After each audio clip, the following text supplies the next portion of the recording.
Una sa ating listahan ay ang Trinx M100 Quest na 29er.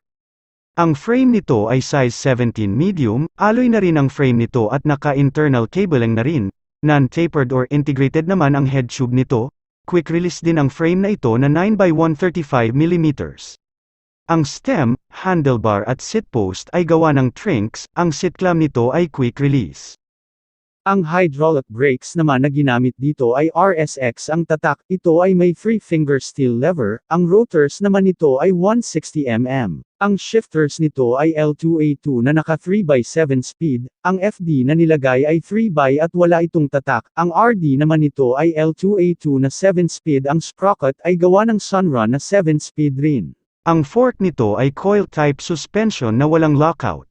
Ang crankset naman nito ay tatlo ang plato na may ratio na 40, 34 at 22 teeth. Ang crank arm nito ay steel na may haba na 170 mm, ito ay gumagamit ng square taper na bottom bracket. Ang presyo ng Trinx M100 ay 10,000 pesos, sa ganitong halaga ay naka-hydro ka na at alloy pa ang frame.